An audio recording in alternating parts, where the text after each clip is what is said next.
ایک ہیرو سامنے آیا ہے. وہ ہیرو کیوں سامنے آیا ہے؟ وہ ہیرو اس لیے سامنے آیا ہے کہ اس نے بہادری سے وہ جو دہشت گرد تھا وہ اور میس پھیلا سکتا تھا, وہ اور جانیں لے سکتا تھا, لیکن اس شخص نے اپنی جان پر کھیل کر اس دہشت گرد حملہ آور کو روکا اور اس کے بعد خود بھی وہ زخمی ہوا. اچھا, یہ 42 سالہ احمد ہیں جو کہ ایک باپ ہیں, 2 بچے ہیں ان کے, اور انہوں نے یہ گزرتے ہوئے جا رہے تھے, انہوں نے دیکھا کہ جیسے کوئی شخص پستول تھامے اوپن فائر کر رہا تھا, انہوں نے پیچھے سے آ کے اس کو گریب کیا, اور آپ یہ دیکھ سکتے ہیں کہ تھوڑی سی مزاحمت کے بعد اچھا ان کو 2 گولیاں بھی لگیں ڈیورنگ دس مزاحمت, اور اس کے بعد پھر انہوں نے پستول اسے چھینی اور تان لی اس کے اوپر پستول. ایک چیز جو کہ let's just get this one thing very straight کہ دہشت گردی کا کسی مذہب, کسی شہریت, کسی ملک سے کوئی تعلق نہیں ہے, کسی ایتھنیسٹی سے کوئی تعلق نہیں ہے, اور یہ ہم جو مناظر دیکھ رہے ہیں یہ ایک لائف سیور تھے جس نے مزید کلنگ ہونے سے بچایا. بالکل, اور یہ جو واقعہ ہے یہ سڈنی کا واقعہ ہے, اور اس پر جی اسرائیل اور بھارت اور افغانستان کا ایک بار پھر سے ہمیں گٹھ جوڑ یہاں پر بے نقاب ہوتا دکھائی دے رہا ہے. اس واقعے کے فوری بعد بھارت اور افغان سوشل میڈیا اکاؤنٹس نے پروپیگنڈا شروع کر دیا, ظاہر ہے جو کہ جھوٹ پر مبنی تھا. اچھا جی, یہ جو سارا واقعہ ہے اس میں آسٹریلیا میں مقیم پاکستانی نوجوان شیخ نوید اکرم, ان کی تصویر شیئر کر دی گئی حملہ آور کے طور پر, اور بتایا گیا جی یہ حملہ آور تھا.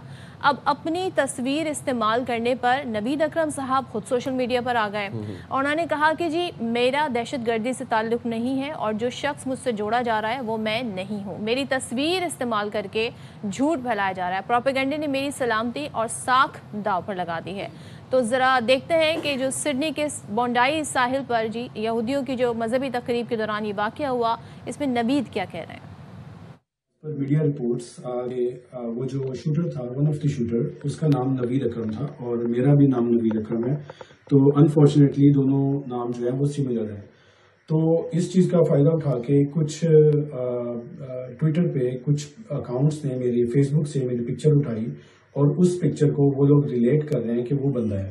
تو میں سب کو یہ کلیئرلی کہنا چاہ رہا ہوں کہ وہ بندہ جو ہے وہ ایک ڈیفرنٹ بندہ ہے, میں ڈیفرنٹ ہوں, میرا اس چیز کے ساتھ کوئی تعلق نہیں ہے, اور وہ ایک ڈیفرنٹ چیز ہے. میں مطلب ایک بہت ہی ڈیفرنٹ جگہ پہ رہ رہا ہوں. یہ تو جب ہم بات سیگمنٹ کا آغاز کیا, ہم احمد کی بات کر رہے تھے جو کہ ایک ہیرو کے طور پر سامنے آئے, لائف سیور کے طور پر سامنے آئے. اب سڈنی حملے کے دوران ہیرو احمد الاحمد کے کزن نے اسپتال کے باہر گفتگو کی میڈیا سے, بتایا کہ حملہ آور کو روکنے والے 43 سالہ احمد کو 2 گولیاں لگیں, ان کے بازو اور ہاتھ دونوں زخمی ہوئے. تو انہوں نے کیا کہا ان کی طبیعت کے حوالے سے, صحت کے حوالے سے آپ کو سنواتے ہیں. He's in the hospital. They said the doctor he's okay.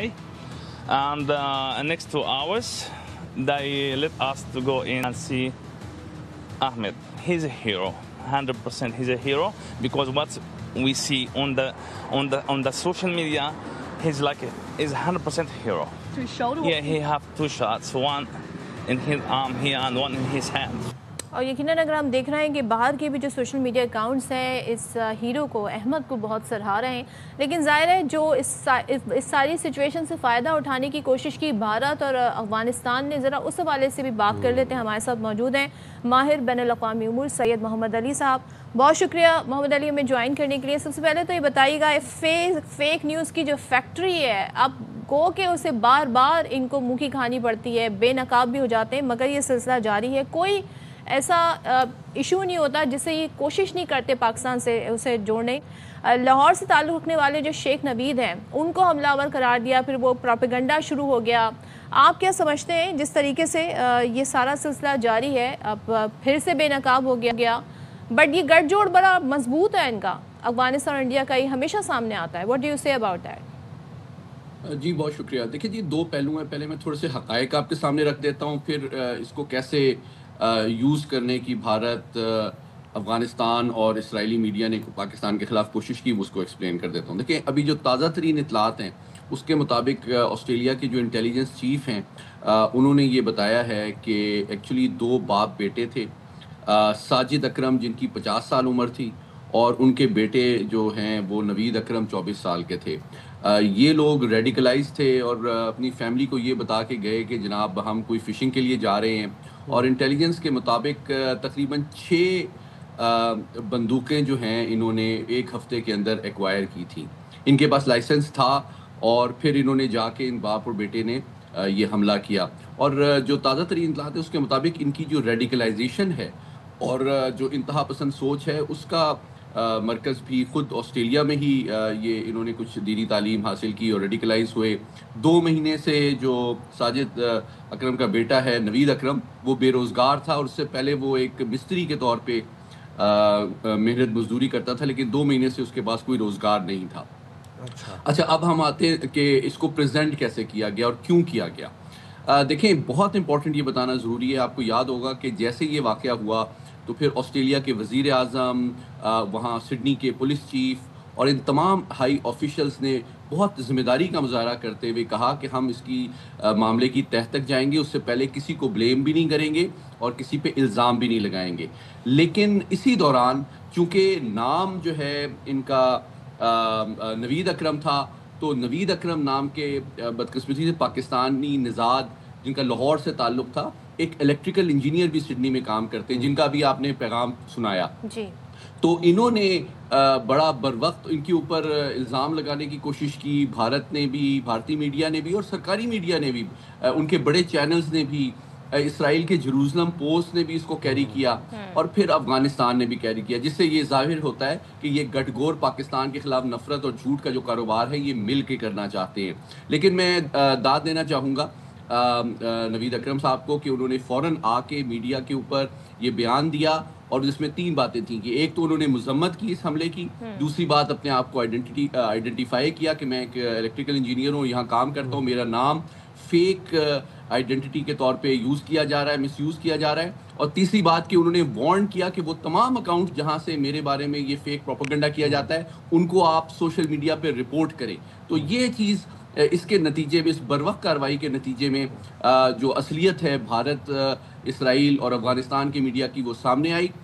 اور آخری بات یہ کہ آپ نے دیکھا کہ پاکستان کے وزیر اعظم ہوں, وزیر داخلہ ہوں, ان سب نے نہ صرف آسٹریلین قیادت اور قوم کے ساتھ ہمدردی کا بھی اظہار کیا اور سخت الفاظ میں اس کی مذمت بھی کی ہے. سید محمد علی صاحب, Pakistan it self is a victim of terrorism. دہشت گردی کا ہمیں روز سامنا کرنا پڑتا ہے, ایک سر پر ایک مسلسل ایک تلوار منڈلاتی رہتی ہے پاکستان کے بھی. تو پاکستان نے سڈنی حملے کی, آپ نے جیسے بتایا کہ مذمت بھی کی, دفتر خارجہ نے بھی کی, وزیر اعظم نے کی, صدر مملکت نے کی. دہشت گردی مشترکہ مسئلہ ہے پوری دنیا کا. عالمی برادری کو یہ بات سمجھنا کتنا ضروری ہے کہ دہشت گردی کا کوئی مذہب, کوئی ملک, کوئی ایتھنیسٹی, کوئی رنگ نسل نہیں ہے. میں سمجھتا ہوں دونوں باتیں بہت امپورٹنٹ ہیں. میں آپ سے متفق ہوں کہ جو معصوم شہریوں کے خلاف تشدد کا استعمال جو ہے دنیا کے کسی مذہب, پرٹیکولرلی اسلام جیسے عالمگیر پرامن مذہب میں بالکل بھی اس کی اجازت نہیں ہے. اور آپ کو یاد ہے کہ ابھی حال ہی میں کابل کے اندر بھی 1000 سے زیادہ علماء نے اور اس کے حوالے سے یہ زور دیا ہے کہ جو دہشت گردی ہے یا تشدد ہے وہ پاکستان کے خلاف یا مسلم دنیا کے خلاف یا مسلمانوں کے خلاف وہ حرام ہے. اور پاکستان کے بھی جو چوٹی کے دینی عالم ہیں مفتی تقی عثمانی, انہوں نے بھی اس کے اوپر فتویٰ 2 دن قبل دیا ہے کہ پاکستان ایک اسلامی ریاست ہے, پاکستان اور پاکستان کے خلاف کسی قسم کا جو دہشت گردی اور کارروائی ہے وہ حرام ہے. تیسری بات یہ ہے کہ پاکستان اور مسلمانوں کو اور اسلام کے مذہب کو مست کرنے کی, بدنام کرنے کی جو مذموم عالمی سازش ہے اس کا گٹھ جوڑ بالکل مسلسل آپ کو نظر آ رہا ہے.